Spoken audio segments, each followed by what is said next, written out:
Welcome to What the FMCG, the podcast from Field Assist, where we also look beyond the designation at the people driving the success of some of the biggest brands of the consumer industry.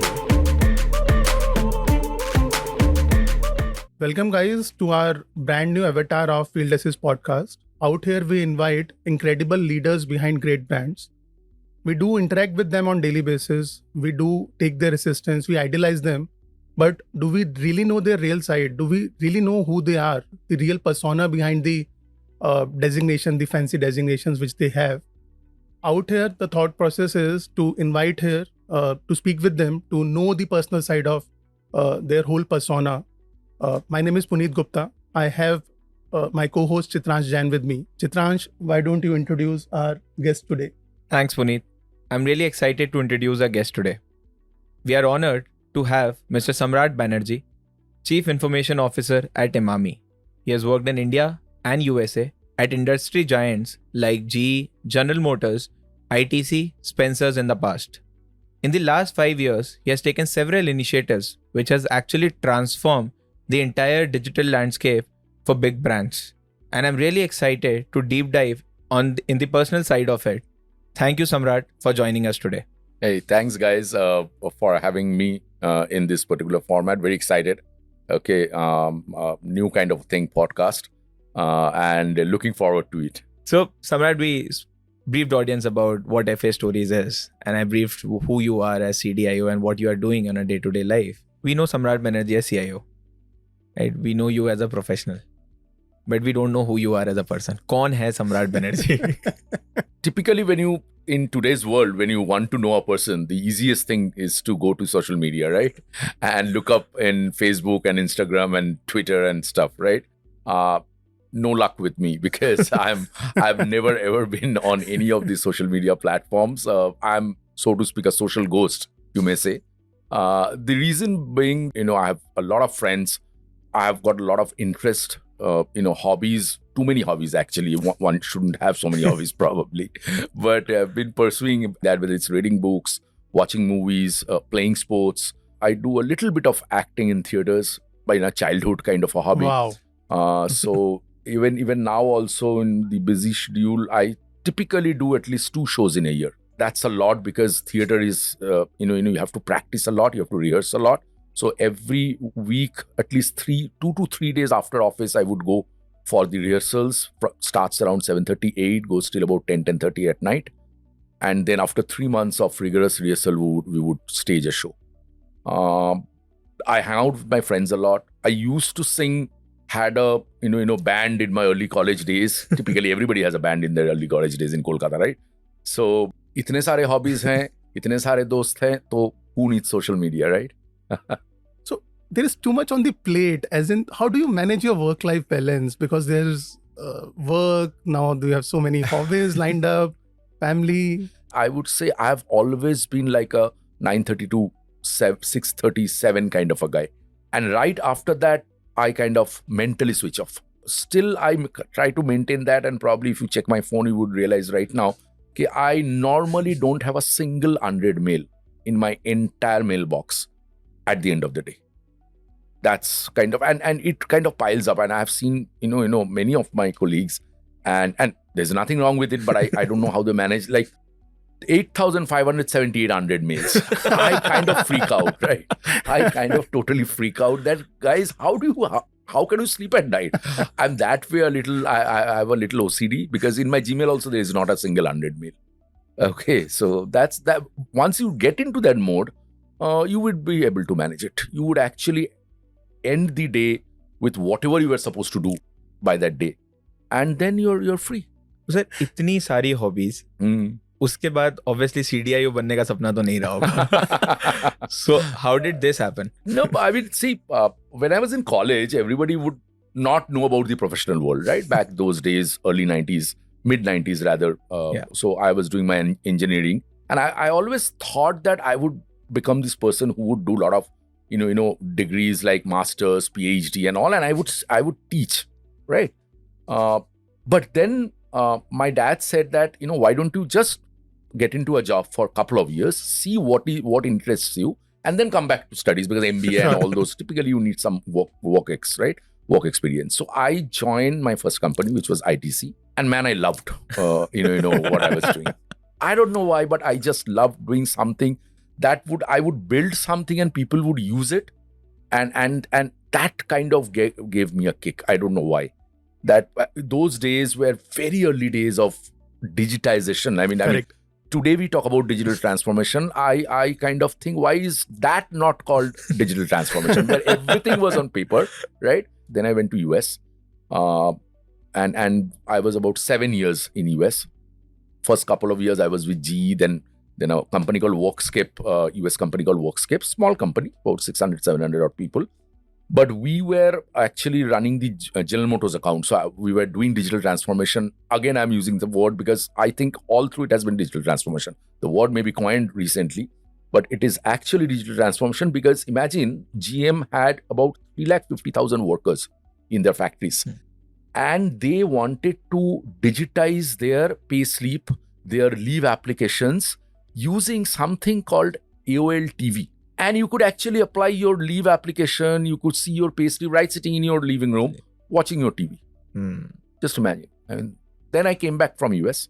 Always wanted to come back because I wanted my son to grow up in India. We came back when he was about 2 years old. Then joined back ITC. Okay.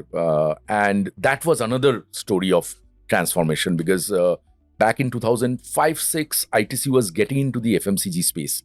And FMCG is a very different ballgame, and especially for ITC when there is a Unilever and P&G and Nestle and Mondelez and all these people were around. Sure. And you are absolutely a newcomer into it. Right. And very early on, ITC understood that there has to be a strong digital backbone that has to support this entire journey and this entire growth.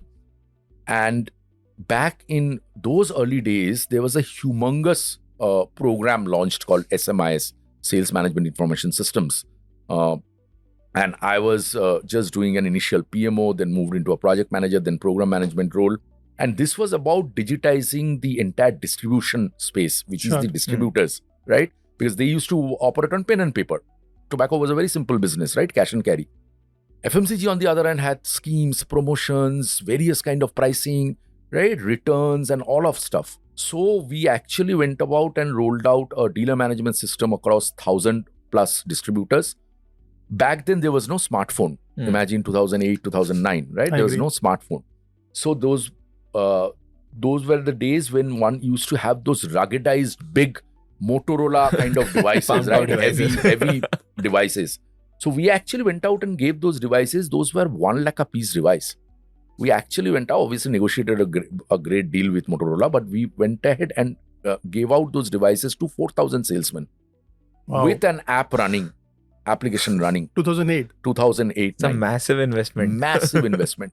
Imagine that early, 15 years back, you're actually having visibility at the day end, exactly how your business is running. Hearing you, मेरे पास दिमाग में बहुत सारे questions हैं, but this one I cannot stop myself asking without. तो 4,000 devices, इतना सारा investment. I've heard people saying in the industry कि लोग device लेके भाग जाते थे. तो आपके साथ नहीं हुआ? How do you used to manage all of this? See, we used to have a very, very valid question. We were very scared about, what will happen. इतने expensive devices हैं. So initially what we were struggling with is that because it was a new toy. I mean, imagine a time where there was no smartphone. So one could not call any people from these devices. Toy is a very word. But it's a new toy for that guy, right? So how do you kind of protect yourself? And there's a company called Soti, which that time it's a Canada-based company, and they were the only ones probably known to me at that point of time who could actually remotely monitor these devices. Now there are ample such solutions because of smartphone and everything. But imagine though, there was no SIM card in those devices. Imagine. Okay. There was nothing called a concept of a... It's so difficult for you guys, Puneet and Chitransh, to imagine that smartphone has not come. I'm not able to can you imagine a world without smartphone? Okay, 2008, right? And in India. And so we actually got Soti, and that helped us a lot. We actually had a small warehouse in Bangalore or Chennai where we used to have a backup set of devices. So anybody who would actually complain about a device, the support guys would run to that particular location with a spare, right?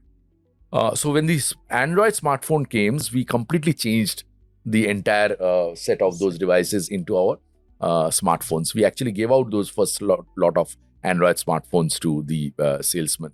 So I think ITC salesmen probably were the very lucky ones in India to have the first set of Android smartphones much before many other people. So you were digitizing when it was not a common word back then. Absolutely. That's so great to hear, and would like to emphasize on the importance of mentorship, because I think each one of us crave for it, and very few of us are very fortunate to get good mentors in our life. Correct. So how mentors have shaped up your life, your career? Oh, very much so. Tapas Ghosh, he has been a mentor in my life. Mr. VVR Babu, who was the group CIO of ITC, highly respected professional in the IT world. He has been a person who I have seen who always encourages you to take challenges. At the same time, he always doesn't tell you on the face, but he always gives you a vibe that anything happens, I'm there. Sure. I think being a mentor, two things very important. One is whoever you're mentoring, you understand his or her positives and negatives. Okay, right? And you actually try to make up on the negatives while you boost the person on his or her positives. Very, very important. Understanding the psychology, the characteristic of the person you're mentoring. And mentoring cannot be mass. You cannot be a mentor for 200 people at a go, right? I think mentoring is a very Personalized thing. rigorous and personalizing experience. And you have to be extremely honest to yourself when you are mentoring somebody. And you have to understand what that person can do and, more importantly, cannot do. Not that. And just taking it forward, you must have hired so many people in your whole long journey. What are the traits which you look for before hiring, apart from the work you are looking out for, the personal traits I'm talking about? Very interesting question, Puneet. And you would probably laugh at it. There are a couple of things I really look out for. So the first thing that I ask is, what do your parents do? And how do you take care of your parents? I think if you are honest, if you are committed to your parents, to your family, you will be committed to your job. Secondly, I don't know whether it's because of my personal interest in hobbies or not. I look out for people who have some hobby or the other. The moment you have played a soccer, let's say, a football or a cricket, and you have lost a game or you have won a game, I think it kind of mentally prepares you for the successes and failures, how to handle them at work. So these two things I definitely look out. What are your hiring hacks when you look out for talent? Well, it's a very funny thing. Mine has always been that I look at people who are obviously technically very competent, professionally very good. At the same time, they're not the toppers in their grades. The ones who have been toppers, and no disrespect to any of the toppers out there, but generally speaking, the toppers have very high expectations. If you have scored always 95% in your life, you would never accept a 8 out of 10 appraisal rating. It'll be very difficult to convince you, even though you deserve it. And the next thing you would do is move out. That's my hack. It's a great set of answers. We don't have a hamper, but you truly deserve one. Honestly speaking, I had a great time. Was looking forward to it and surpassed the expectation.